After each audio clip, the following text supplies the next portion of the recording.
नमस्ते, स्वागत छ हजुरलाई शान्ति भान्साघरमा। आज मैले हजुरको सामु सेवैयाबाट मिठो खिर बनाउने तरिका लिएर आएको छु। सेवैयाको खिर बनाउँदा चाहिँ हामीलाई सुरुमा दुध चाहिन्छ, अनि घिउ पनि चाहिन्छ, चिनी पनि चाहिन्छ, अनि हामीलाई मनपर्ने अनुसारको ड्राई फ्रुटहरू पनि चाहिन्छ। आउनुहोस् अब हामी सेवैया बनाउन सुरु गरौँ। सेवाया खिर बनाउँदा सुरुमा हामीले दुधलाई पकाउनु पर्ने हुन्छ। मैले चाहिँ यहाँ 1.5 लिटर दुध लिएको छु।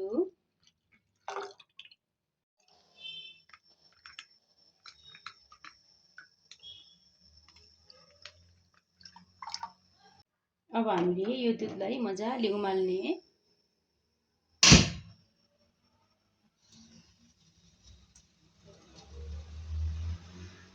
ल हेर्नुहोस् त दुध पनि मजाले उम्लिसक्यो। हामीले चाहिँ यो सेवाईको खिर बनाउँदा दुध एकदमै राम्रोसँग पकाउनु पर्ने हुन्छ।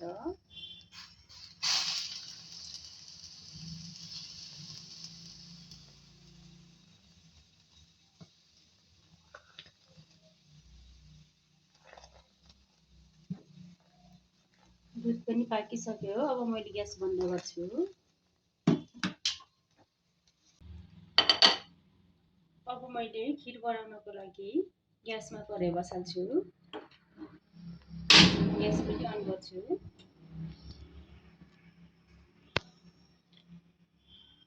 अब हामीले यो कराहीमा घिउ लगाउने।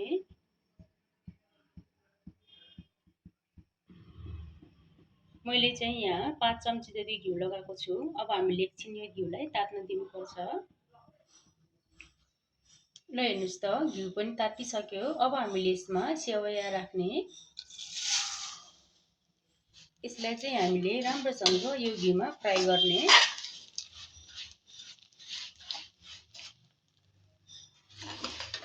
यो सेवैया पनि 2 किसिमको पाइन्छ। एक किसिमको सेतो हुन्छ, एक किसिमको चाहिँ यस्तो पहेँलो हुन्छ।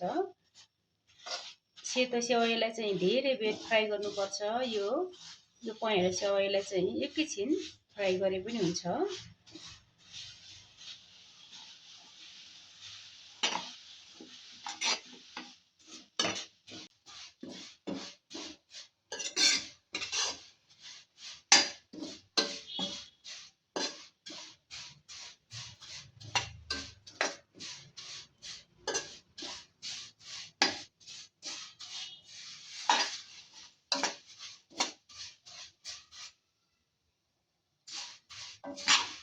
सेवाई चाहिँ यतिको भइसकेपछि हामीले सबै ड्राई फ्रुटहरू लगाउने।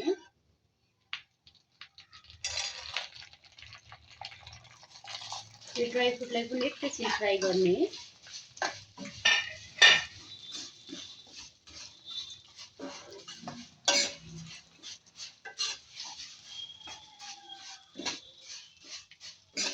अब हामीले चाहिँ कतिको गुलियो खान्छ त्यही अनुसारको चिनी लगाउने।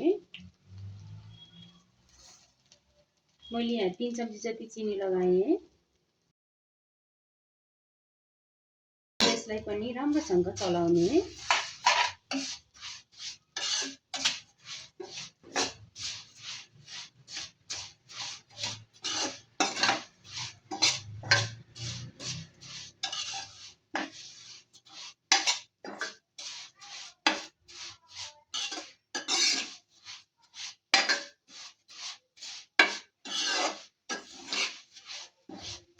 हेर्नुहोस् त मैले ड्राई फ्रुट हालेर 3 मिनट जति मजाले फ्राई गरिसकेँ। अब हामीले यसमा दुध लगाउने।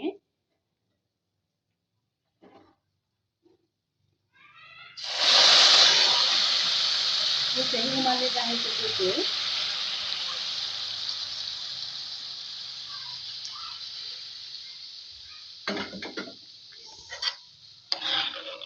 मैले चाहिँ यहाँ 1.5 लिटर दुध सबै लगाएँ।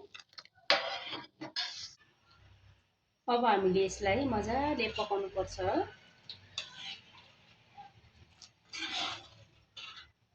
यो सेवैया पनि मजाले फुट्छ अनि यो दुध पनि राम्रोसँग सुकाउनु पर्ने हुन्छ।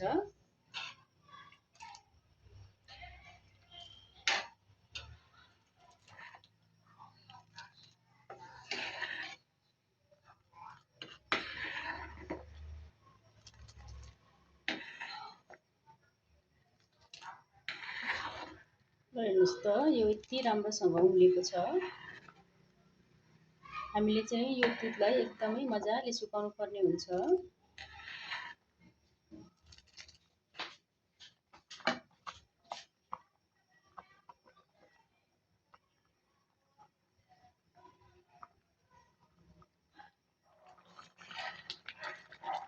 ल हेर्नुहोस् त यो सेवैमा चाहिँ मैले दुध राखेर 10 मिनट जति मजाले पकाएँ।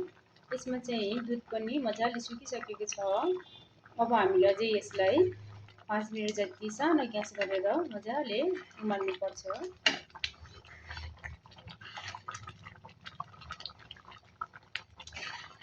यसरी बनाएको सेवैको खिर चाहिँ एकदमै मिठो हुन्छ। हजुरहरूले पनि यसरी अवश्य पनि बनाएर खानुहोला। सेवै बनाउँदा चाहिँ कति पनि पानी नराख्नु होला, दुधै दुधमा पकाउनु होला।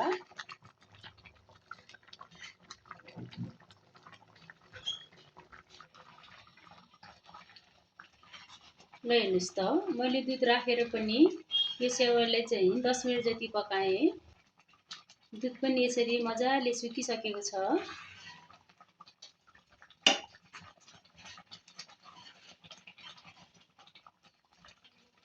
हामीले चाहिँ यो सेवैको खिर बनाउँदा पानी कति राख्नु हुँदैन। हामीले दुध र घिउमा मात्रै पकाउनु पर्ने हुन्छ।